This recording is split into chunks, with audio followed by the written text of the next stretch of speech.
Good morning. നമ്മൾ third സെമസ്റ്ററിലെ quantum mechanics 2 പേപ്പറിൽ ടോപ്പിക്കുകൾ start ചെയ്യണം. ടീച്ചർ ഓൾറെഡി സ്കാറ്ററിങ് പാർട്ട് തുടങ്ങിയിട്ടുണ്ട്. ഇതിൽ ഞാൻ എടുക്കുന്ന ടോപ്പിക്കുകൾ മുമ്പ് ഞാൻ എൻ്റെ ഗ്രൂപ്പിൽ പോസ്റ്റ് ചെയ്തിരുന്നു. ഒന്ന് ടൈം ഇൻഡിപെൻഡൻറ്റ് പെർട്ടർബേഷൻ തിയറി, രണ്ടാമത്തത് വേരിയേഷണൽ മെത്തേഡ്, 3 WKB മെത്തേഡ്. ഇതിനെ മൂന്നിനെയും നമുക്ക് അപ്രോക്സിമേഷൻ മെത്തേഡ്സ് എന്ന് വിളിക്കാം, സ്റ്റേഷനറി അപ്രോക്സിമേഷൻ മെത്തേഡ്സ് എന്ന് വിളിക്കാം, അതായത് ടൈം ഇൻഡിപെൻഡൻറ്റ് അപ്രോക്സിമേഷൻ മെത്തേഡ്സ്. ഇതിൽ എനിക്ക് തോന്നുന്നു variation method and WKB method ഒരു സിംഗിൾ യൂണിറ്റ് ആയിട്ടാണ്. ഇതിനെ നമുക്ക് ഈ 3 അപ്രോക്സിമേഷൻ ടെക്നിക്സ് ആണ് ഡിസ്കസ് ചെയ്യാനുള്ളത്. ഇതിൽ ആദ്യം ആയിട്ട് നമ്മൾ ഇതിലേക്ക് കടക്കുന്നതിന് മുൻപേ what is the need for approximation methods? Okay,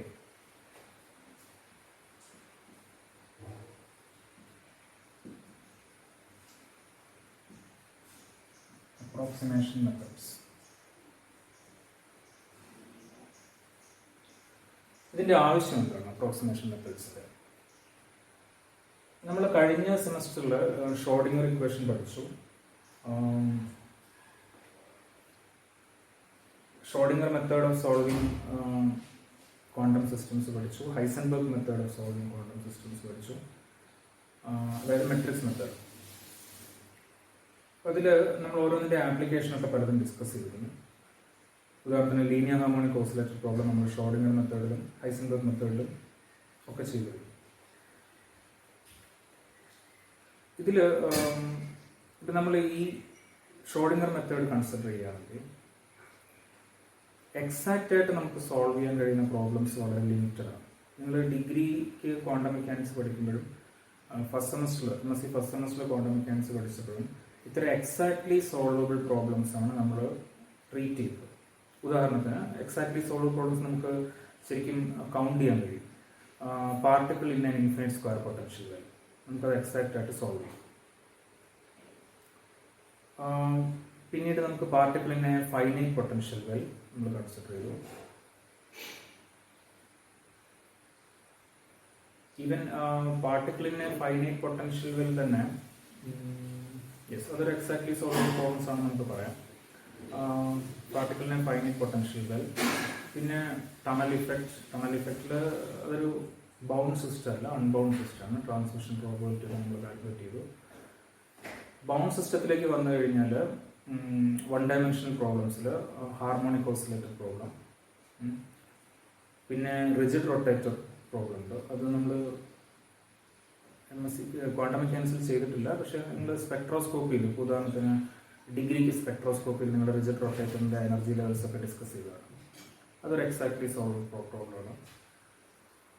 ഇനി 3 ഡയമെൻഷണൽ പ്രോബ്ലംസ് കൺസിഡർ ചെയ്ത് കഴിഞ്ഞാൽ ഹൈഡ്രജൻ ആറ്റം എക്സാക്ട്ലി സോൾവബിൾ ആണ്. പക്ഷേ ഹൈഡ്രജൻ ആറ്റം കഴിഞ്ഞ് ഹീലിയം ആറ്റത്തിലേക്ക് കടന്നാൽ, അതായത് 2 ഇലക്ട്രോണുള്ള സിസ്റ്റത്തിലേക്ക് കടന്നു കഴിഞ്ഞാൽ അത് എക്സാക്ട്ലി സോൾവബിൾ അല്ല. ഹാർമോണിക് ഓസിലേറ്റർ തന്നെ അതിൻ്റെ പൊട്ടൻഷ്യൽ ½ ടൈപ്പാണ്. ക്വാഡ്രാറ്റിക് പൊട്ടൻഷ്യൽ ആണെങ്കിൽ നമുക്ക് സോൾവ് ചെയ്യാൻ കഴിയും, എക്സാക്ട്ലി സോൾവ് ചെയ്യാൻ കഴിയും. ഇപ്പോൾ ഷ്രോഡിംഗർ മെത്തേഡിലാണെങ്കിൽ അതിൻ്റെ സൊല്യൂഷൻസ് ഹെർമൈറ്റ് പോളിനോമിയൽസ് ആണെന്നൊക്കെ നമുക്കറിയാം. അതേസമയം ഈ പൊട്ടൻഷ്യലിന് അൺഹാർമോണിക് ഓസിലേറ്റർ ആവുകയാണെന്ന് വിചാരിക്കുക. ഹാർമോണിക് പൊട്ടൻഷ്യലാണ് ക്വാഡ്രാറ്റിക് ½ അത് ഹാർമോണിക് പൊട്ടൻഷ്യലാണ്. അതേസമയം അൺഹാർമോണിക് ഓസിലേറ്റർ ആണെങ്കിൽ ഈ പൊട്ടൻഷ്യലിൻ്റെ കൂടെ വേറൊരു എക്സ് ഡിപ്പെൻഡൻസിൽ ഒരു പൊട്ടൻഷ്യൽ വരികയാണെങ്കിൽ, ഉദാഹരണത്തിന് ½ അതിന് നമ്മൾ ക്വാർട്ടിക് ഓസിലേറ്റർ എന്നാണ് വിളിക്കുക. അത് എക്സാക്ട്ലി സോൾവബിൾ അല്ല.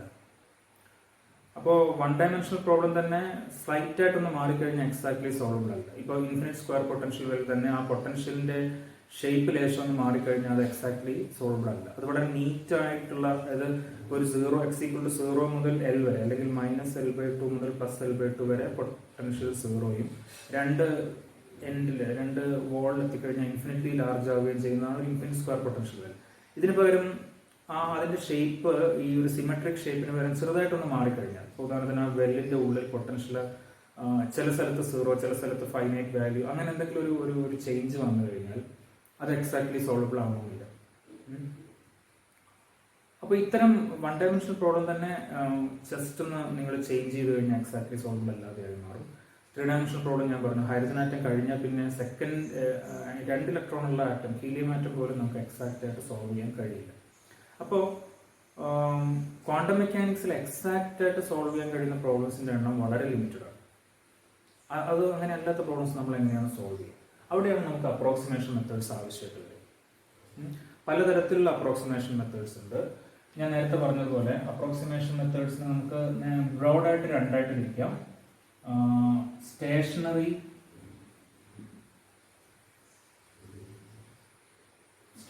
എന്നതുകൊണ്ട് ഉദ്ദേശിക്കുന്നത് ടൈം ഇൻഡിപെൻഡന്റ്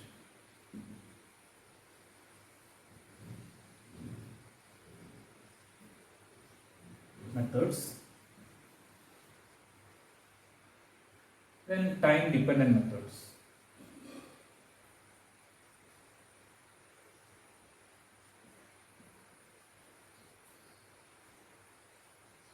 Okay, ഇതിൽ stationery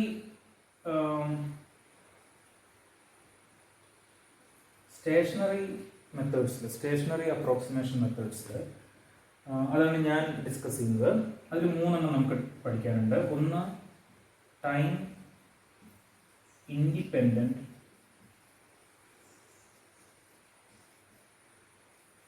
perturbation theory.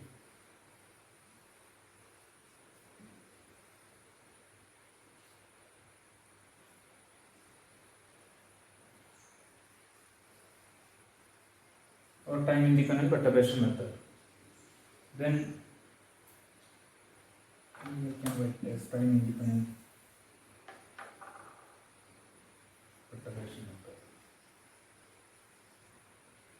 Then second is we will discuss variational method.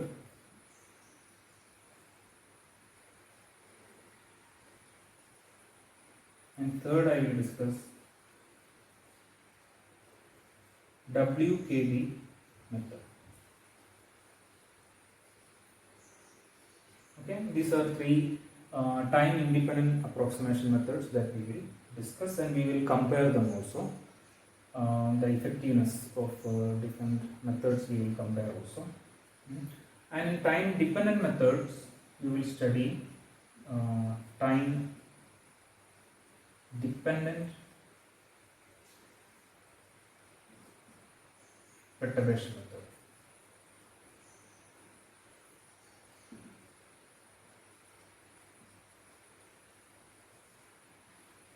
Okay, and you will also connect this time dependent perturbation method to or using time dependent perturbation method you can derive scattering cross section. So you can connect it to whatever some of the topics that you are now studying in scattering also. Okay, so this is another topic, time dependent perturbation method. Okay, so this is what we are going to study. So in the first unit I will discuss time independent perturbation method, and in the second unit we will discuss first variation method and then WKB method. WKB is the first letter of the names of 3 persons who developed it independently: Wenzel, Cramer and Brillouin. Okay, so first we will start with the time independent perturbation method.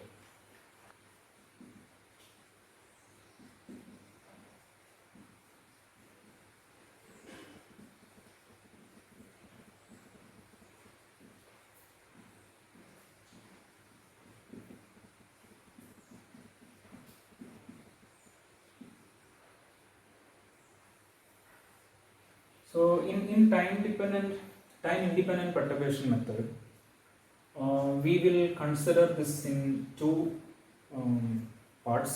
The first part I will discuss. So in the first part we will discuss non-degenerate theory.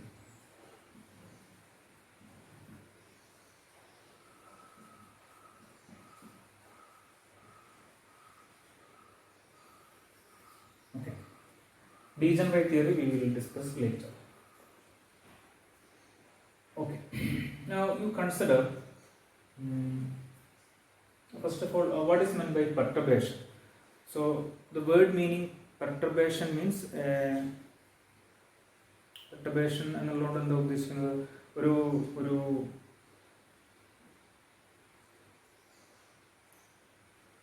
ഒരു ഒരു disturbance എന്ന് വേണമെങ്കിൽ പറയാം.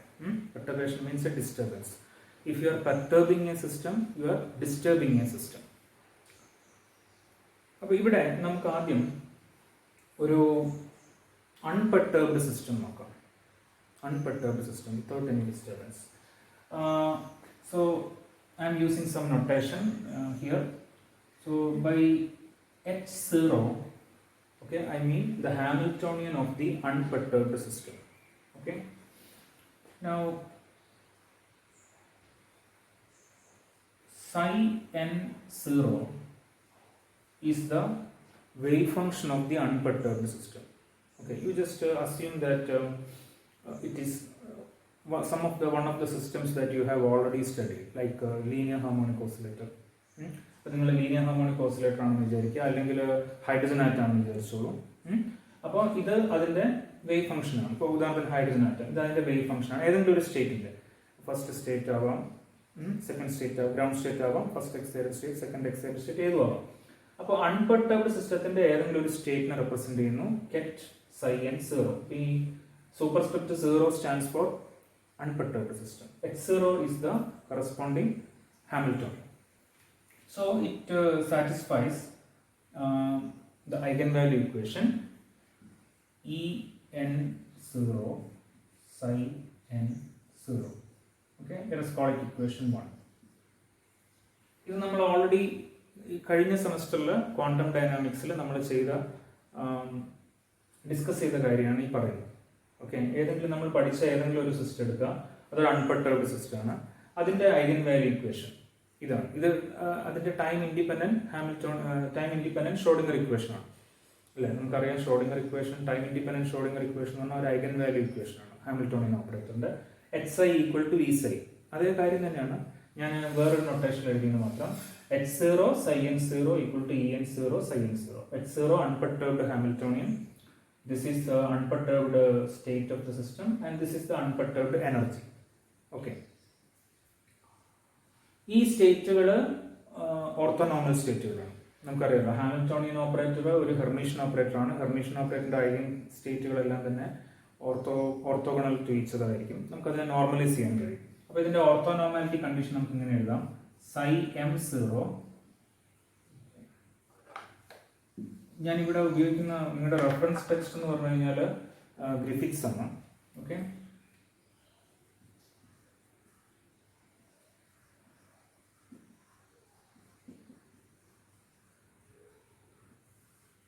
Introduction to quantum mechanics by Griffiths, second edition.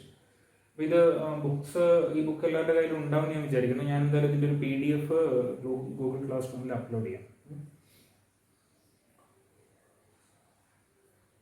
Okay, അപ്പോൾ ഞാൻ ഗ്രിഫിത്സിൽ നൊട്ടേഷനാണ് follow ചെയ്യുന്നത്. തങ്കപ്പ സാറിൻ്റെ text നിങ്ങൾക്ക് നോക്കാവുന്നതാണ്. അതിൽ സ്ലൈറ്റ്ലി ഡിഫറെൻറ്റ് നൊട്ടേഷൻ ആയിരിക്കും. എനിക്ക് തോന്നുന്നത് ഈ H0 psi n0 സൂപ്പർ സ്ക്രിപ്റ്റുകളൊക്കെ ഒരു ബ്രാക്കറ്റിലിടും, ആ ഒരു വ്യത്യാസം ഉണ്ടാവും.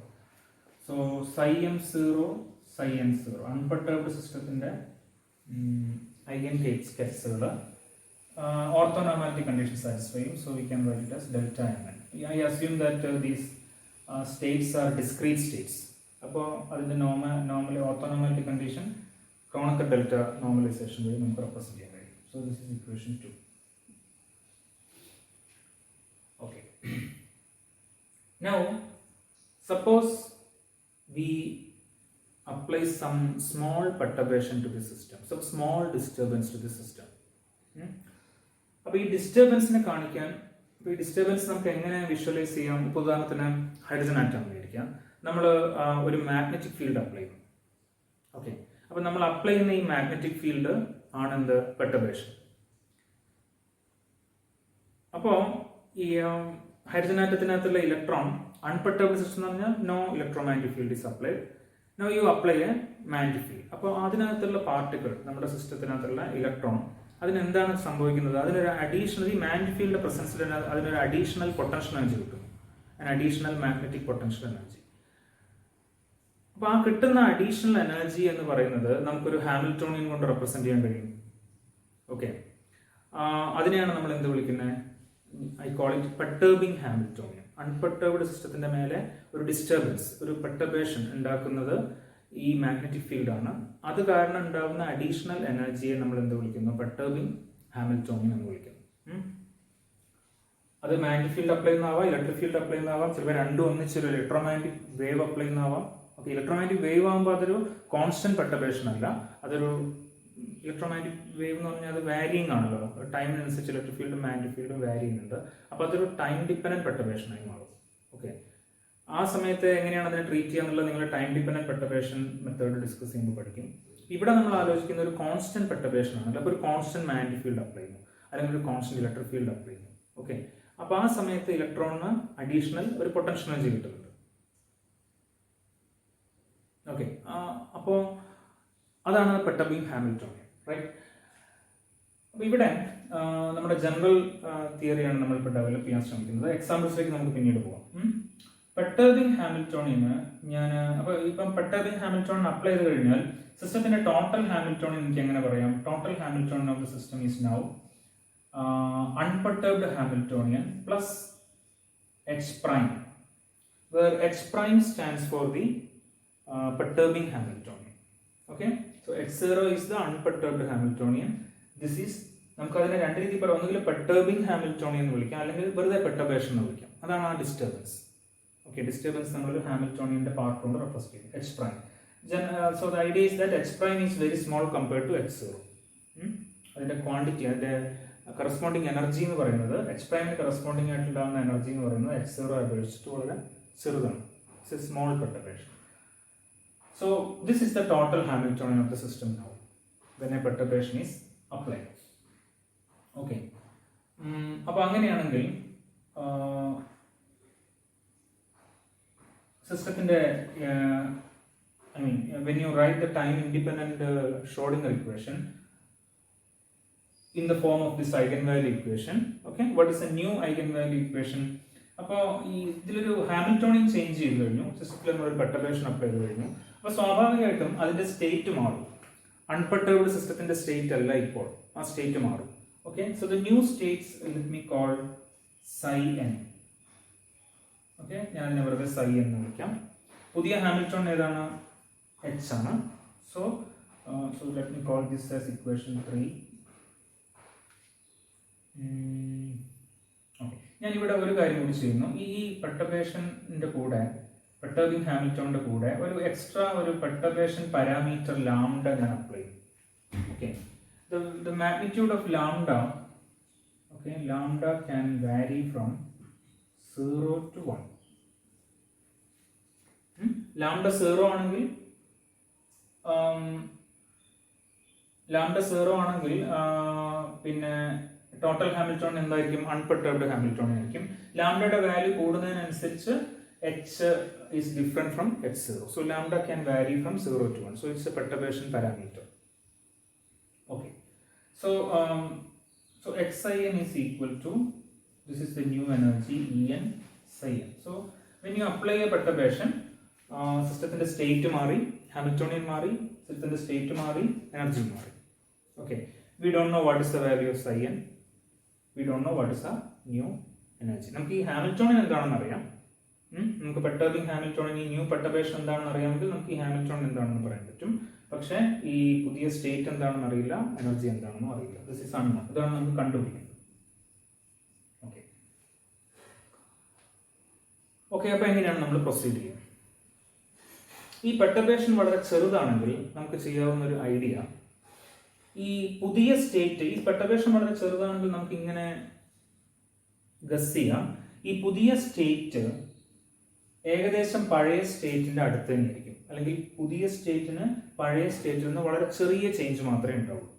അതേപോലെ പുതിയ എനർജിക്ക്, സിസ്റ്റത്തിന്റെ പുതിയ ടോട്ടൽ എനർജിക്ക് പഴയ അൺപെർട്ടർബ്ഡ് സിസ്റ്റത്തിന്റെ ടോട്ടൽ എനർജിയെക്കാളും വളരെ ചെറിയ ചേഞ്ച് മാത്രമേ ഉണ്ടാവുള്ളൂ. എന്ന് നമുക്ക് ഗസ് ചെയ്യാൻ കഴിയും. ഓക്കെ, അപ്പൊ ഞാൻ ചെയ്യാൻ പോകുന്നത് ഈ പുതിയ എനർജിയെ ഇതിനെ ഓക്കെ അൺപെർട്ടേബ്ഡ് എനർജിയുടെ ഒരു അൺപെർട്ടേബ്ഡ് എനർജിയിൽ നിന്നുള്ള ഒരു എന്താ പറയുക സ്ലൈറ്റ് ഡീവിയേഷൻ ആയിട്ട് ഞാൻ ഇതിനെ എഴുതാൻ പോവാണ് like this. So E n is equal to En0 plus lambda times, ഈ ലാംഡ എന്ന് പറഞ്ഞാൽ നമ്മുടെ പെർട്ടർബേഷൻ പാരാമീറ്റർ ആണ്, ലാംഡ ടൈംസ് En1. ഇവിടെ En1 എന്നുള്ളതുകൊണ്ട് ഉദ്ദേശിക്കുന്നത് En0 എന്ന് പറയുന്ന പോലെ ഒരു സൂപ്പർ സ്ക്രിപ്റ്റ് മാത്രമാണ്. ഓക്കെ, ഒരു പവർ അല്ല, right. Next lambda square times En2. ഇവിടെ ലാംഡയുടെ കേസിൽ ഇത് പവറാണ്, ലാംഡ സ്ക്വയർ ആണ്. പക്ഷെ ഇത് En സ്ക്വയർ അല്ല, En2 പ്ലസ് എക്സെട്ര. എന്താണ് En1? This is first order perturbation, first order change in energy, first order change in energy. എനർജിയിൽ ഉണ്ടാകുന്ന En0യിൽ നിന്ന് ഉണ്ടാകുന്ന ഫസ്റ്റ് ഓർഡർ ചേഞ്ച്. ഇത് സെക്കൻഡ് ഓർഡർ ചേഞ്ച്. ഈ ഓർഡർ തീരുമാനിക്കുന്ന ആരാണ്? ഈ പാരാമീറ്റർ ആണ്, ലാംഡ. ഓക്കെ, അപ്പോൾ first order change, second order change. En1 will be very small compared to En0. En2 will be still smaller compared to En0. അപ്പോൾ ഇത് En1, En2, En3 എല്ലാം കുറഞ്ഞു വരുന്ന ചേഞ്ചുകളാണ്. ഇവിടുത്തെ ഐഡിയ ഇതാണ്, പെർട്ടർബേഷന് ശേഷമുള്ള ടോട്ടൽ എനർജി എന്ന് പറഞ്ഞു കഴിഞ്ഞാൽ പെർട്ടർബേഷന് മുമ്പേ ഉള്ള ടോട്ടൽ എനർജിയിൽ നിന്ന് ചെറിയ വ്യത്യാസമേ ഉള്ളൂ. ഈ വ്യത്യാസങ്ങൾ നമ്മൾ first order change, second order change, third order change എന്നിങ്ങനെ ഒരു പവർ സീരീസ് ആയിട്ട് എഴുതും. ആ പവർ സീരീസ് ലാംഡയിലുള്ള ഒരു പവർ സീരീസ് ആയിട്ട് എഴുതുന്ന എനർജി. ഇതേപോലെ നമുക്ക് സ്റ്റേറ്റിനെ നമുക്കൊരു പവർ സീരീസ് ആയിട്ട് എഴുതാം. പുതിയ സ്റ്റേറ്റ് പഴയ സ്റ്റേറ്റിൽ നിന്ന് ചെറുതായിട്ട് ഡീവിയേറ്റ് ചെയ്യും. Okay, so psi n is equal to psi n0 plus lambda times psi n1 plus lambda square times psi n2 plus etc. psi n1 എന്ന് പറഞ്ഞു കഴിഞ്ഞാൽ എന്താണ്? First order change in state wave function. psi n2 second order change in wave function, like that. Okay,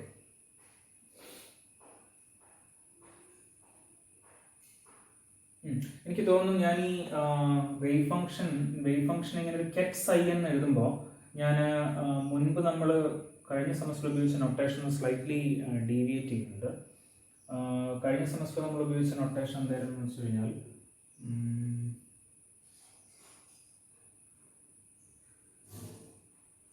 something like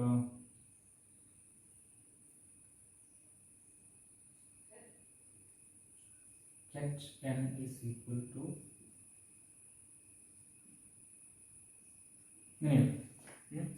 there is a ket n, അതിന് X ബേസിസിലുള്ള component ആണ് അല്ലേ.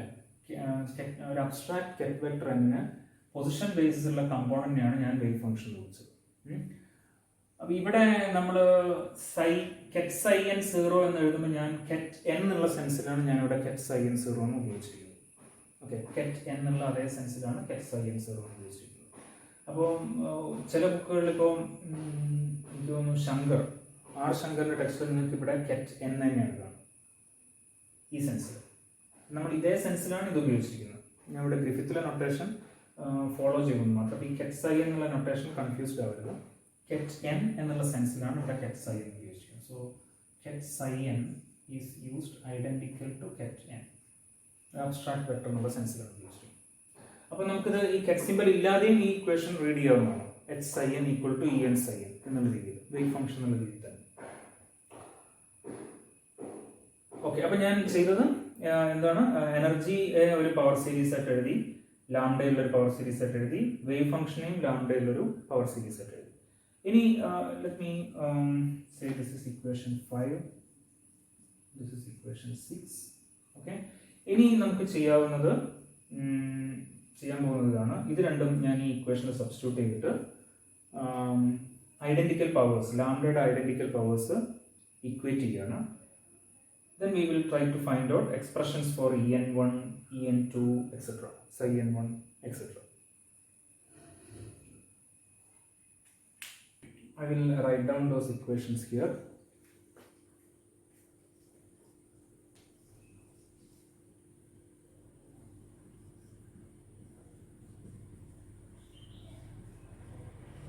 Okay, this is the eigenvalue equation or time independent Schrodinger equation for the perturbed system. Okay. Now, as we have seen in the previous equations, I am going to substitute for total Hamiltonian the new eigenstate and the new energy eigenfunctions. Okay. So the Hamiltonian is h0 plus lambda h prime. Okay, this is h prime. And perturbed Hamiltonian and perturbation h prime, and lambda is the perturbation parameter.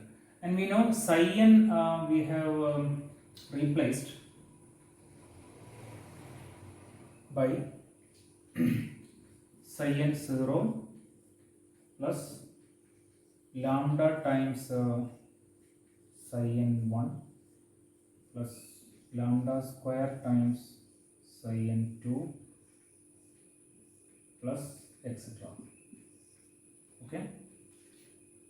We have written psi n as a power series in lambda, and on the right hand side En is again a power series, En 0 lambda times En 1 lambda square times En 2 plus etc. Okay, and again psi n, this cat psi n on the right hand side is this expansion, that is psi n 0 lambda times psi n 1 lambda square times psi n 2 plus etc. Okay. Now what I am going to do is I am going to equate identical powers of lambda on both sides. Okay. So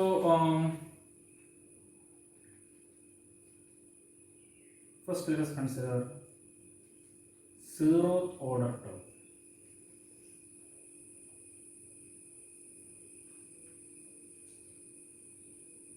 Zeroth order terms, that is terms having the power, terms containing lambda with the power 0. That means terms lambda raised to 0 terms. That means terms that do not contain lambda. Okay. See, lambda raised to 0 is 1. So let us equate terms that do not contain lambda. Okay, that are independent from lambda, that is zeroth order terms. So what are such terms? Here we have to expand this. So h0 operating on all these terms. Okay, first term is h0 psi n 0, that doesn't contain any lambda. So we have h0 psi n 0. Okay, then all other terms h0, this is lambda psi n 1, so it will contain lambda. When h0 operates on this one, it will contain lambda square. So all other terms will contain lambda. What about this one? There is a lambda h prime here. When it operates on psi n 0, it contains lambda. And if you consider all the other terms, it will contain lambda. The left hand side lambda illatha term nonna idu maatrana. Right side there is first term here is En 0. En 0 ellathine mele operate cheyumbo En 0 psi n 0 is there. It doesn't contain lambda. So En 0 psi n 0. ഇനി En 0 ഇവിടെ act ചെയ്യുമ്പോൾ അതിനകത്ത് lambda ഉണ്ട്. En 0 ഇവിടെ multiply ചെയ്ത് അതിനകത്ത് lambda square വരും. ഇനി ഇവിടെ ഓൾറെഡി ലാംഡ En 1 ആണ്, ലാംഡ ഉണ്ട്. അതുകൊണ്ട് ഏത് ടേമിൽ മൾട്ടിപ്ലൈ ചെയ്താലും അതിനകത്ത് ലാംഡയോ ലാംഡ സ്ക്വയറോ ലാംഡ ക്യൂബ് ഒക്കെ ഉണ്ടാവും. ഇതിന്റെ കാര്യം അങ്ങനെ തന്നെ. സോ റൈറ്റ് ഹാൻഡ് സൈഡിൽ ലാംഡയ്ക്ക് ഇൻഡിപെൻഡന്റ് ആയിട്ട് ഒരേ ഒരു ടേം ഇതാണ്. Look at this equation, h0 psi n 0 equal to En 0 psi n 0. ഇത് നമ്മൾ നേരത്തെ കണ്ട ഇക്വേഷൻ ആണ്, ഐ തിങ്ക് ഇക്വേഷൻ 1. അപ്പോൾ ഇത് ശരിക്കും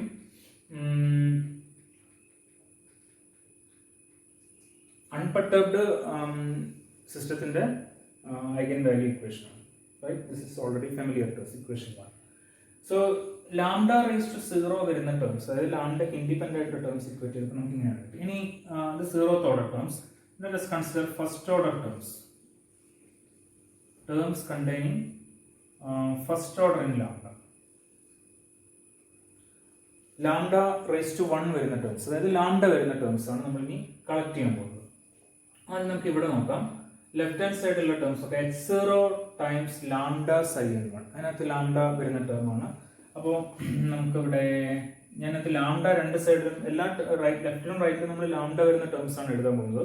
അപ്പോൾ എല്ലാ ടേംസിനും ലാംഡ നമുക്ക് ക്യാൻസൽ ചെയ്യാം. അപ്പോൾ ഞാൻ ലാംഡ അല്ലെങ്കിൽ ഞാൻ ലാംഡ ഇവിടെ റിട്ടേൺ ചെയ്യും. So x0 lambda sine. അപ്പോൾ നമുക്ക് എന്താ കിട്ടുക? Lambda x0 sin1. Okay, lambda being a scalar, I can take it out. So lambda x0 sin1. ഇനി x0 ഇവിടെ ആക്ട് ചെയ്യുമ്പോൾ ലാംഡ സ്ക്വയർ ആയി, അത് നമുക്ക് ആവശ്യമില്ല, നമുക്ക് ഇപ്പോൾ കൺസിഡർ ചെയ്യണ്ട. അടുത്തത് നമുക്ക് ഇവിടെ നോക്കൂ, lambda H prime operating on psi n 0. Okay, so this is lambda H prime operating on psi n 0. ഇതിനകത്ത് ലാംഡ ആണുള്ളത്. അടുത്ത് ലാംഡ സ്ക്വയർ വരും, lambda H prime operating on lambda psi n 1. Lambda square വരും. ഇപ്പോൾ left hand സൈഡിൽ ഈ terms ഉള്ളത്. What about right hand side? En0 acting on this one. So lambda En0 sin1. En0 ഇവിടെ എത്തിക്കഴിഞ്ഞാൽ ലാംഡ സ്ക്വയർ ആയി, അത് നമുക്ക് പിന്നെ കൺസിഡർ ചെയ്യാം. അടുത്തത് ഈ term lambda En1 sin0 plus lambda En1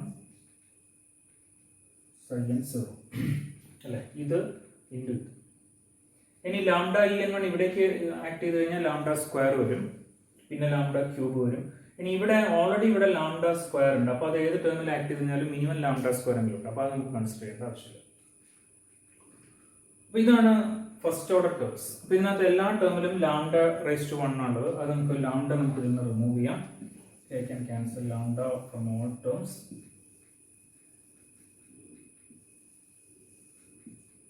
So we get an equation like this. Okay, ഞാൻ ഇതിന് ഇക്വേഷൻ 7 നോക്കാം. കഴിഞ്ഞ തവണ നമുക്ക് ഇക്വേഷൻ 6 വരെ എത്തിയെന്നാണ് എൻ്റെ ഓർമ്മ. ഇക്വേഷൻ 7. സെക്കൻഡ് ഓർഡർ ടേംസും കൂടി നമുക്കൊന്ന് ഇക്വേറ്റ് ചെയ്യാം.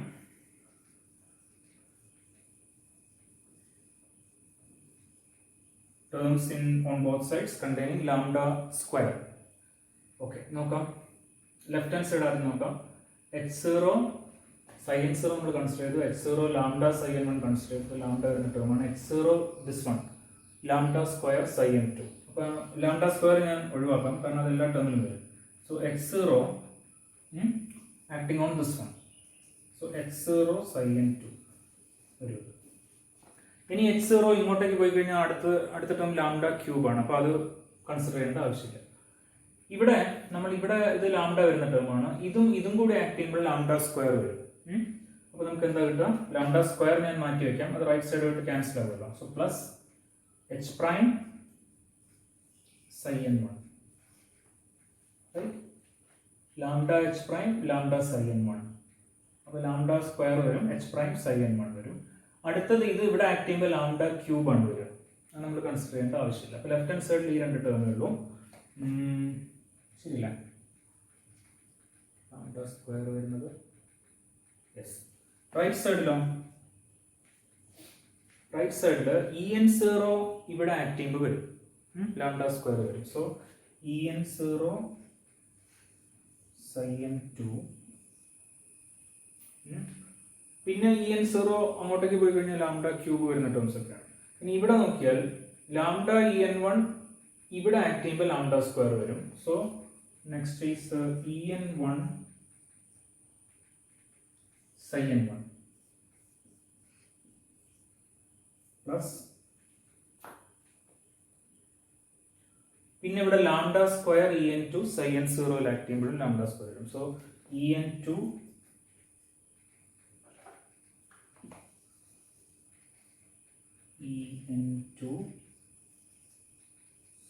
sin0. Let us call it equation 8. So what you get is x0 sin2 plus h prime sin1 is equal to En0 sin2 plus En1 sin1 plus En2 sin0. There are three terms on the right hand side. That is equation 8. Okay, അപ്പം നമ്മൾ zeroth order terms ആണ് നമ്മുടെ അൺപർട്ടേർഡ് സിസ്റ്റത്തിന്റെ ഹൈഗൻ value equation ആണ്. First order terms നമ്മൾ കണ്ടു, second order terms നമ്മൾ കണ്ടു. ഓക്കെ, ഇനി ഞാൻ ചെയ്യാൻ പോകുന്നത് let us consider first order correction.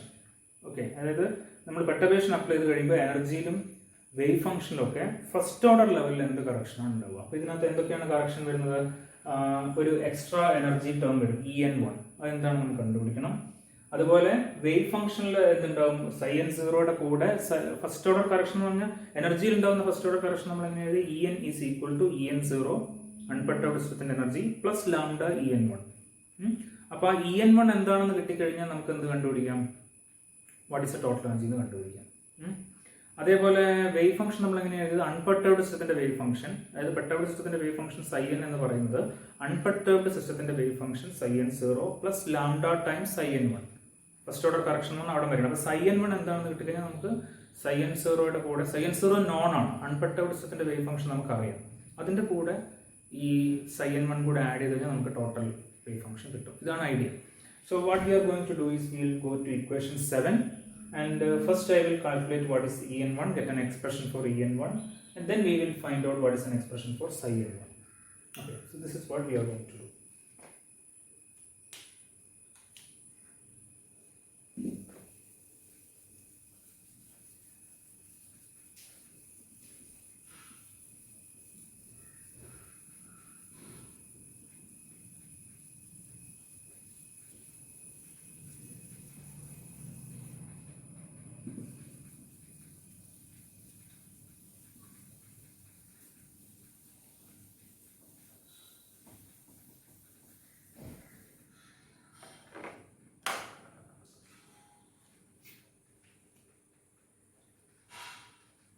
Okay, നമ്മൾ നേരത്തെ എഴുതിയ ഇക്വേഷൻ നോക്കുക. ഈ ഫസ്റ്റ് ഓർഡർ കറക്ഷൻ്റെ ഫസ്റ്റ് ഓർഡർ ടേംസിൻ്റെ ഇക്വേഷൻ നോക്കുക. ഞാൻ ഇവിടെ റീറ്റൈൻ ചെയ്തിട്ടുണ്ട് ഇക്വേഷൻ 7.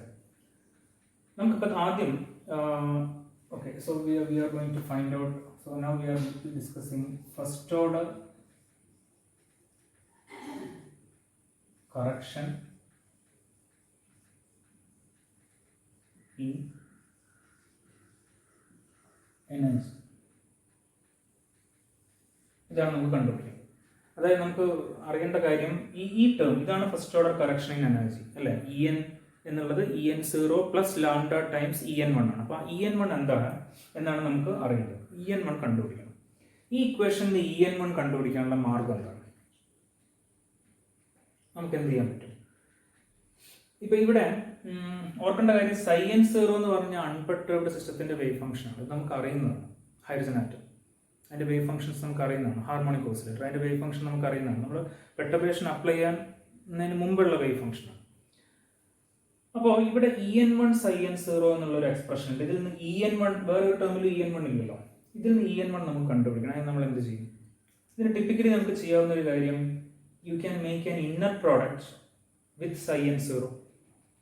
EN1 ഒരു സ്കേലർ ആണെന്നുള്ള ഓർക്കുക. ഇതൊരു എനർജിയുടെ ഒരു EN0 എന്നുണ്ടാകുന്ന ഒരു അഡീഷണൽ എനർജി അല്ലേ, എനർജിയിൽ ഉണ്ടാകുന്ന ഒരു കറക്ഷനാണ്. അപ്പോൾ അത് സ്വാഭാവികമായിട്ട് ഒരു സ്കേലറാണ്, ഒരു റിയൽ സ്കേലറാണ്. ഇതൊരു സ്കേലർ ആണെങ്കിൽ ഇതൊരു വെക്ടർ ആണല്ലോ, Sin0. നമ്മൾ ഈ മൊത്തം ഇക്വേഷനെ ബ്രാവെക്ടർ Sin0 കൊണ്ട് ഇന്നർ പ്രോഡക്റ്റ് എടുത്താൽ ഈ ടേം എന്താണെന്ന് ആലോചിച്ച് നോക്കൂ. ഇവിടെ ബ്രാവെക്ടർ Sin0 വന്നു കഴിഞ്ഞാൽ എന്താ സംഭവിക്കുക? EN1 ഒരു സ്കേലർ ആയിട്ട് നമുക്ക് പുറത്തെടുക്കാം. പിന്നെ വരുന്ന എന്താണ്? Bra vector Sin0 കെറ്റ് vector Sin0. Sin0 എന്താണത്? 1 ആണ്. ഒരേ സ്റ്റേറ്റ് ആണല്ലോ. അപ്പോൾ ഇതേ സ്റ്റേറ്റിന്റെ തന്നെ ഇതേ കെറ്റ് സ്റ്റേറ്റിന്റെ കെറ്റ് Sin0 ആണെങ്കിൽ അതിന്റെ ബ്രാവെക്ടർ Sin0 കൊണ്ട് നമ്മൾ equation through out inner product എടുത്തു കഴിഞ്ഞാൽ നമുക്ക് EN1 സെപ്പറേറ്റ് ചെയ്യാൻ പറ്റും. ഓക്കെ, ഇതാണ് idea. So if you take inner product, okay, equation 7, taking inner product with bra vector Sin0.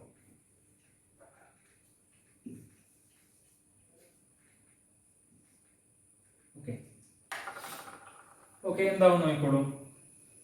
ഈ ടേം എന്താവും? ഇതൊരു ഓപ്പറേറ്റർ ആണ്. ഇതൊരു സ്കേലർ അല്ല, ഇതൊരു ഓപ്പറേറ്റർ ആണ്. H0 H' ഒക്കെ ഓപ്പറേറ്റേഴ്സ് ആണ്. അപ്പോൾ അത് നമുക്ക് വെക്ടറിന് പുറത്തേക്ക് എടുക്കാൻ പറ്റില്ല. സോ ഈ ടേം എന്താവും?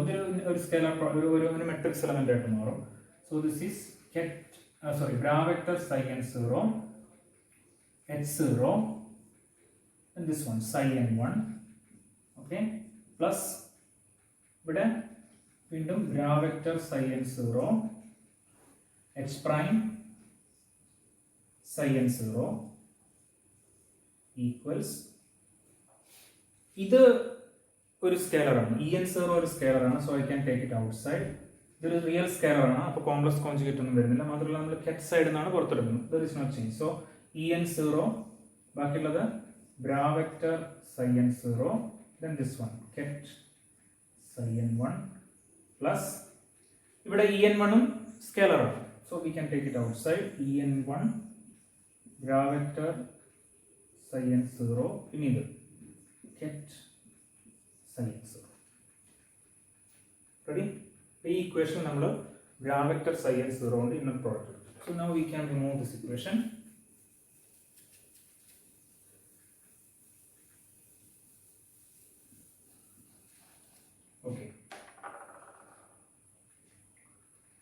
Okay, let us look at this equation. First of all, here ഞാൻ നേരത്തെ പറഞ്ഞ തന്നെ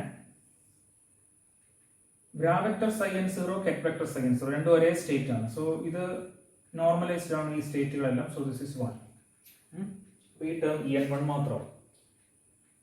ഇനി വേറൊരു കാര്യം കൂടി, look at this first term. h0 എന്ന് പറയുന്നത് ഹാമിൽട്ടോണിയൻ ഓപ്പറേറ്റർ ആണ്, അൺപെർട്ടർബ്ഡ് ഹാമിൽട്ടോണിയൻ ആണ്. We know that Hamiltonian is a Hermitian operator, right? അങ്ങനെയാണെങ്കിൽ ഒരു ഹെർമീഷ്യൻ ഓപ്പറേറ്ററിന്റെ പ്രത്യേകത എന്താണ്?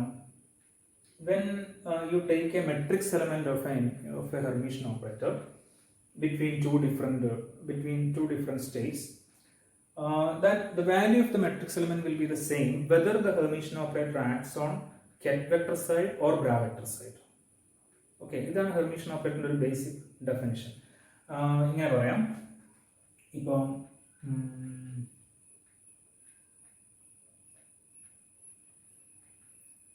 മുമ്പ് നമ്മൾ ഉപയോഗിച്ച ശങ്കറിലൊക്കെ ഉപയോഗിച്ച നൊട്ടേഷൻ ഉപയോഗിച്ച് പറയുകയാണെങ്കിൽ, suppose there are to vectors, let us say alpha and beta, okay, ket alpha and ket beta, and suppose we are taking an inner product like bra vector beta and operator A, ket vector alpha. This is a matrix element. This operator A normally operates on ket side, and we are taking the inner product with the bra vector beta. Now, suppose if this is a so when you write like this, it simply means that beta A is acting on automatically on the ket side. Okay, this is the meaning of this inner product or this matrix element. But if A is a Hermitian operator, okay, then what happens is, so let me call it equation 1. So beta A alpha is equal to, if generally we can say, so normally A is acting on the ket side. Now if it acts on the bra vector side, we have to take its self-adjoint, that is we have to take the dagger. Okay, so this is equal to, I can write A dagger beta alpha. Okay, that is correct. But if it is A is a Hermitian operator, this is true for any operator. If A is a Hermitian operator, we know that A dagger is equal to A. So this is equal to A beta alpha, equation 2. Now look at equation 1 and 2. The same matrix element you can write like this, where A is acting on the ket side.